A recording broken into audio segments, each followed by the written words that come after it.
If you've ever wanted to boost your privacy or access Telegram from locations where it's restricted, enabling a proxy server is an effective solution. In today's video, I'm going to walk you step by step through the process of enabling a proxy in Telegram, all while staying logged in. By the end of this tutorial, you'll understand exactly how to connect through a proxy, which can help you stay secure or get around pesky blocks, and you'll see that it's much simpler than it sounds. Let's dive right in. So first things first, you need to open up your Telegram app. At the very top left corner, you'll see that familiar hamburger icon, the one made up of 3 horizontal lines. Tap on that. Sometimes it can be easy to overlook in the midst of chat notifications, but trust me, it's your gateway to the app's main settings menu. Once you pull up that menu, look for Settings. It should be listed a few spots down. If you're on Android, it's generally near the bottom. On iOS, you might see a little gear icon. Give it a tap. This is where all the customization happens. Next up, we need to dig a little deeper into the advanced options. Within the settings menu, scroll until you find Advanced. Depending on your device, you may need to scroll a bit or tap something like Data and Storage first before you see anything labeled Advanced. Don't worry though, it's there, just sometimes tucked away so you don't poke around by accident. Alright, once you're in Advanced, the section you're looking for is Data and Storage. Tap into that. Here, Telegram lets you manage storage, media downloads, and most importantly for us, connection types. Just imagine this as the place where Telegram decides how it communicates with the world.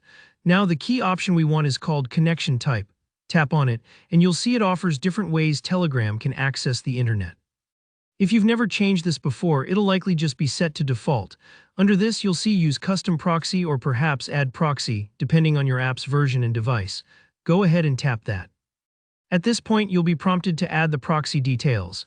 This is the part where people usually get a bit nervous, but I promise it's just filling in a few fields. You'll need the hostname, basically the address of the proxy server you want to use. For example, it might look like proxyexample.com. Next, enter the port number.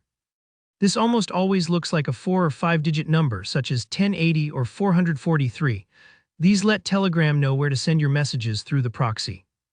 If your proxy server requires credentials, you'll also need to fill in your username and password. These are given to you by whoever runs the proxy. Sometimes you'll find free ones online, but paid proxies often provide better security and reliability. Make sure you enter these accurately, as a typo here can prevent your connection from working. Take a moment to double-check everything you've entered.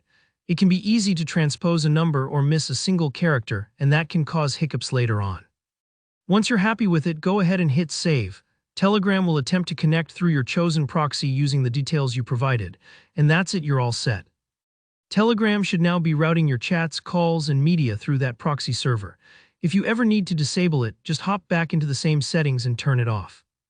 And don't worry if it takes a moment for your connection to switch over. Sometimes it needs a few seconds to handshake with the proxy server, especially if the internet's a little slow. Thanks for watching. If you found this guide helpful, make sure to hit that like button and let me know in the comments if you ran into any issues or have extra questions.